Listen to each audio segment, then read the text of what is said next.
할렐루야, 성도 여러분 반갑습니다. 12월 14일 화요일 말씀 묵상입니다. 오늘 본문은 욥기 34장 1절로 20절의 말씀입니다. 함께 성경을 읽으십시다. 엘리후가 말하여 이르되 지혜 있는 자들아 내 말을 들으며 지식 있는 자들아 내게 귀를 기울이라. 입이 음식물의 맛을 분별함 같이 귀가 말을 분별하나니 우리가 정의를 가려내고 무엇이 선한가 우리끼리 알아보자. 욥이 말하기를 내가 의로우나 하나님이 내 의를 부인하셨고 내가 정당함에도 거짓말쟁이라 하였고 나는 허물이 없으나 화살로 상처를 입었노라 하니 어떤 사람이 욥과 같으랴. 욥이 비방하기를 물 마시듯 하며 악한 일을 하는 자들과 한패가 되어 악인과 함께 다니면서 이르기를 사람이 하나님을 기뻐하나 무익하다 하는구나. 그러므로 너희 총명한 자들아 내 말을 들으라. 하나님은 악을 행하지 아니하시며 전능자는 결코 불의를 행하지 아니하시고 사람의 행위를 따라 갚으사 각각 그의 행위대로 받게 하시나니 진실로 하나님은 악을 행하지 아니하시며 전능자는 공의를 굽히지 아니하시느니라. 누가 땅을 그에게 맡겼느냐? 누가 온 세상을 그에게 맡겼느냐? 그가 만일 뜻을 정하시고 그의 영과 목숨을 거두실진대 모든 육체가 다 함께 죽으며 사람은 흙으로 돌아가리라.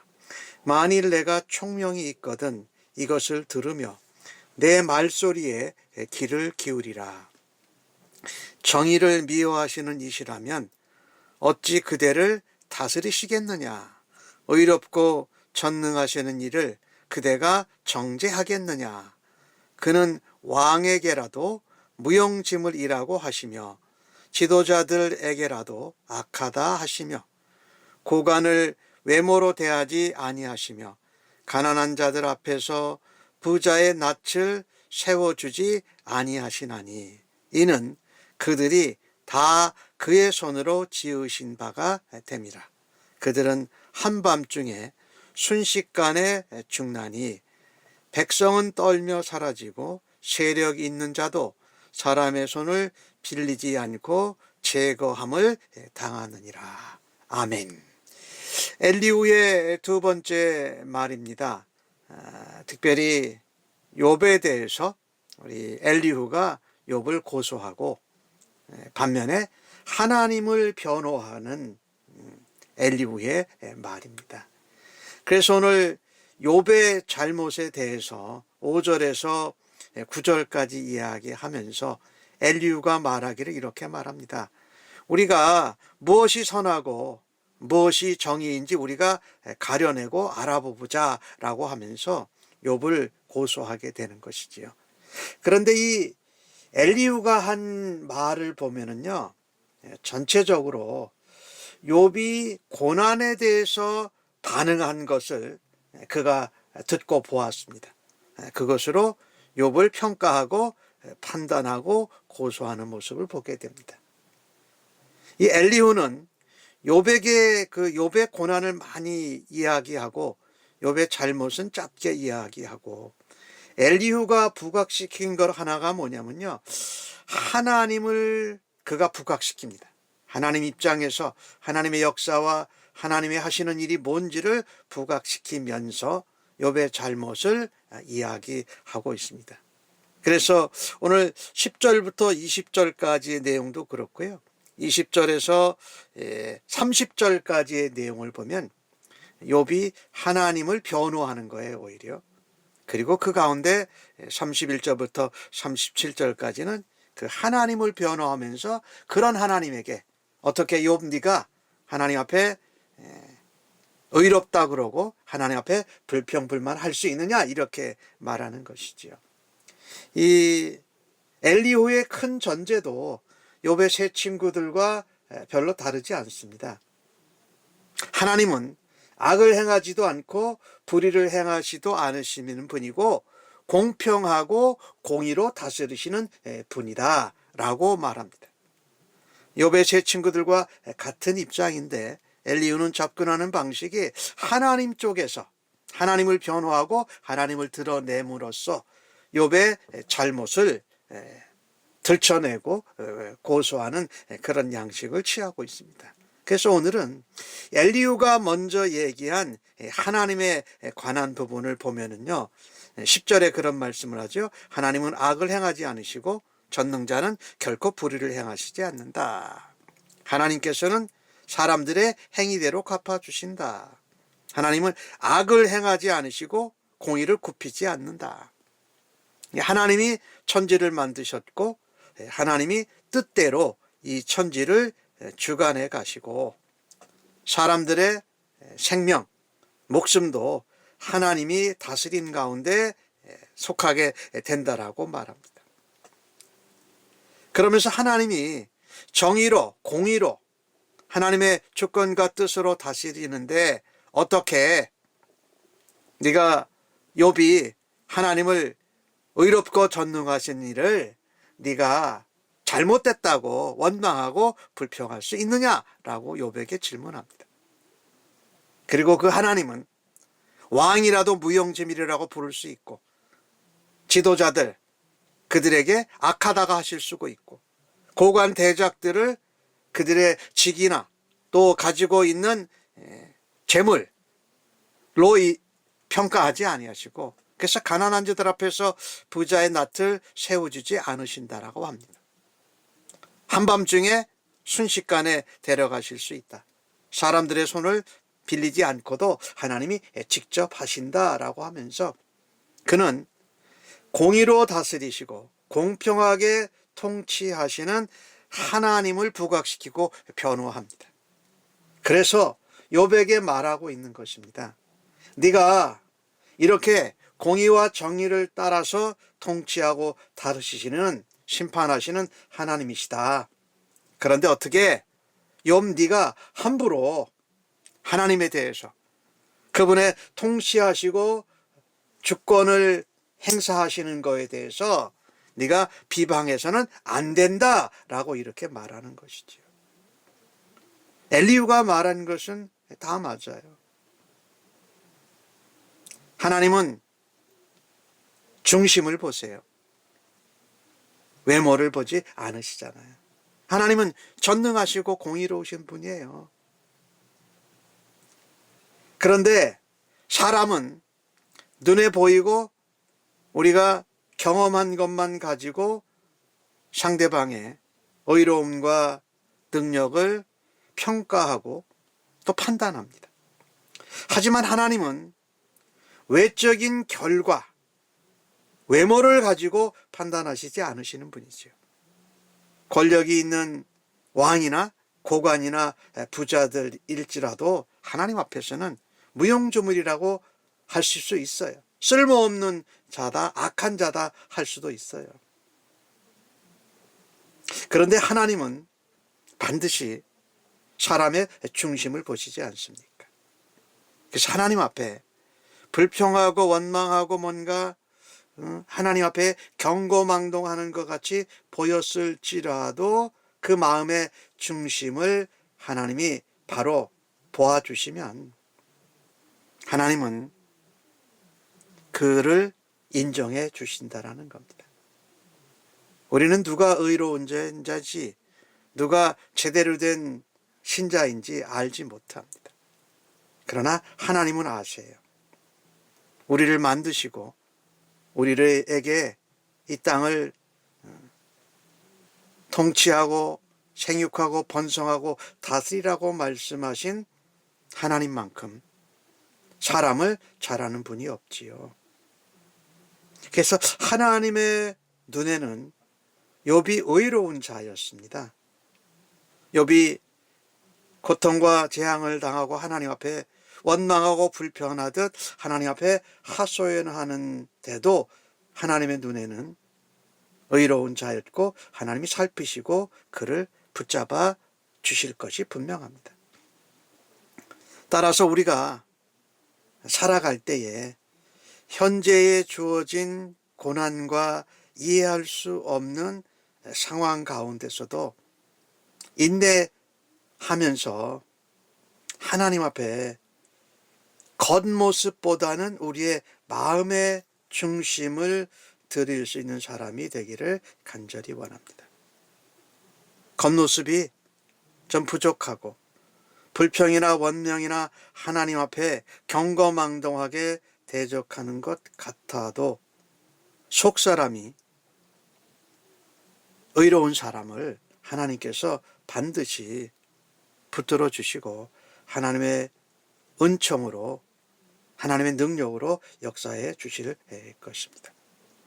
오늘 엘리후가 그렇게 하나님을 부각하고서 욥에게 말한 것을 좀 보면 좋겠습니다. 욥에게 말하기를 욥이 내가 의인이라고 하나님 앞에 했는데 하나님이 욥이 의인 됐다라는 걸 부인했다라고 엘리후가 말합니다. 또 엘리후가 지적하는 것은 욥은 내가 정당한데 하나님이 나를 거짓말쟁이로 만드셨다고 했다. 또 나는 허물이 없는데 잘못한 게 없는데 하나님께서 화살로 내게 상처를 입혔다라고 말합니다. 그러니 엘리후는 욥에 대한 시각을 잘못 보고 있어요. 사람은요, 우리가 아무리 의롭다 해도 하나님의 은혜로 의인으로 칭함을 받아도 여전히 하나님 앞에서는 죄를 범하는 죄인입니다. 엘리후는 그렇게 보는 겁니다. 욥이 하나님을 기쁘시게 하는 삶을 살았지만 아무런 보람이 없다라고 한 욥의 말에 아주 격분합니다. 9절에 그렇게 말하죠. 그래서 욥을 그렇게 엘리후가 고소하고 7절에는 욥을 비방합니다. 어떤 사람이 욥과 같이 비방을 물맞이지 한 사람이 누가 있느냐? 사실 욥이 그렇게 비방을 많이 했을까요? 사람들에게 비방을 하고 엘리후는 하나님께도 비방을 했다고 지금 보는데 사실은 그런 증거를 제시하지 않고 있어요. 그 다음에 8절에 보면은 욥이 악한 일을 하는 자들과 한패가 되어서 악인과 함께 돌아다닌다고요? 아니요. 욥은 그런 사람은 아니었습니다. 욥은 하나님께서 인정하시는 동방의 의인이고 사탄에게 내 종 욥을 보았느냐라고 말할 정도로 그를 하나님의 사람으로 인정하고 있는데 악인들과 한패가 돼서 비방을 물마시게 하고 돌아다닌다. 9절에는 더 놀라운 평가를 합니다. 사람이 하나님을 기쁘시게 해봐야 믿음으로 하나님을 영광스럽게 해도 전혀 이익이 되는 것이 없다. 무익하다라고 욥이 말했다라는 겁니다. 엘리후가 보기에는요, 욥이 고난당하고 고난에 대해서 욥이 친구들에게 그리고 하나님 앞에 하소연하고 불평하듯 원망하듯 하는 그 모습만 보고서요, 욥을 평가합니다. 욥을 판단합니다.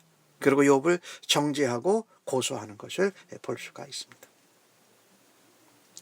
동방의 의인이었고 하나님이 인정하는 욥은 온데간데 없어졌습니다. 불평꾼, 악한 자, 그리고 하나님 믿어서 소용없다라고 이야기하는 사람으로 욥이 남게 되는 것을 볼 수 있습니다. 근데 우리가 이 하나님이 이렇게 하시니까 우리가 당연히 이렇게 해야 된다. 그것은 우리의 원함이고 목표입니다. 근데 우리가 예수님을 믿고 성도로 신자로 살아갈 때에 우리가 감당하기가 힘든 고난, 이해하기가 어려운 고통, 또 억울한 경우를 당했는데 그것이 길어지면요, 우리는 신자고 성도라 할지라도 인간적인 한계에 부딪히게 됩니다.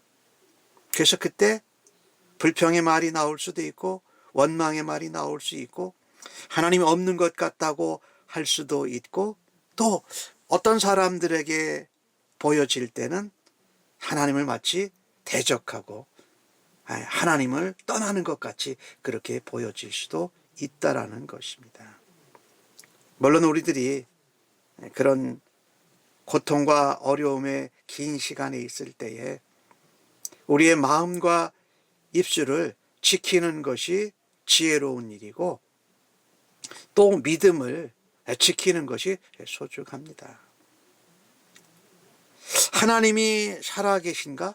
하나님이 나를 돕고 계신가 하는 의문이 될 때에 불평과 회방, 원망의 말을 내뱉기보다 의도적으로 또 우리의 믿음을 가지고 하나님은 실수가 없으신 분이야. 모든 것에 하나님께서 합력해서 선을 이루게 역사하실 분이야. 내가 지금 어려움과 고통을 겪으면서 이해할 수 없지만 나를 향한 하나님의 계획은 완전하시다라고 고백할 수 있기를 간절히 바랍니다. 왜냐하면 우리가 고통을 당하고 잘못하고 실수하는 것을 통해서도 하나님은 일하고 역사하시고 하나님께서 허락하신 일에는 의미 없는 일은 하나도 없기 때문입니다. 오늘 그 엘리후가 욥을 평가하고 욥에 대해서 잘못을 가지고 고소한 것을 볼 때에 참 우리가 조심해야 될 부분이 있습니다. 엘리후는 욥이 고난에 대해서 반응한 것만 가지고 욥을 평가하고 판단했다는 것입니다. 우리가 판단을 할 때에는 항상 하나님의 말씀에 기초해서 해야 할 것이고 또한 그런 판단을 하고 엘리후처럼 이렇게 고소를 하는 입장이라면 증거를 제시하는 것이 맞지요. 과연 욥이 거짓말쟁이였는가? 욥이 과연 사람들과 악한 자들과 붙어 다녔는가? 과연 욥이 사람들도 비방하고 하나님도 비방을 했는가?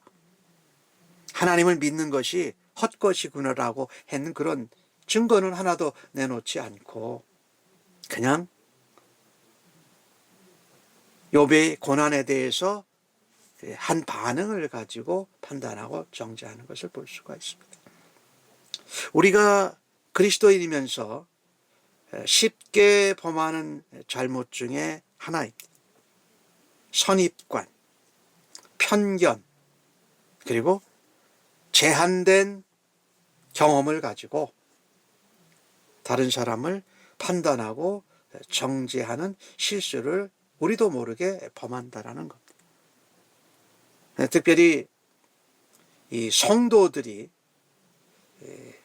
서로 실수하고 잘못하고 그럴 때는 우리는 조금 이해하고 관용할 수 있는 것이 참으로 중요합니다. 골로새서 3장 12절 이하에 그런 말씀이 있는데 골로새 교회에 바울이 그렇게 전합니다. 그러므로 하나님이 너희를 택하셨다. 거룩한 자로 사랑받는 자로 택하셨으니까 너희가 사랑받은 자처럼 긍휼과 자비로 겸손과 온유로 오래 참임을 옷 입고 해라. 만일 불만이 있거든 서로 용납하고 비춰 용서하되 주께서 너희를 용서하신 같이 하고 사랑을 더하라고 말씀합니다. 오늘 엘리후가 욥에 대해서 평가하고 욥의 잘못을 지적하고 고소하는 변론을 한 것을 보면 참 결과만 가지고 보았고 그것도 고난에 대한 욥의 반응만 가지고 그가 평가하고 판단하고 정죄한 것을 보게 됩니다. 그래서 우리가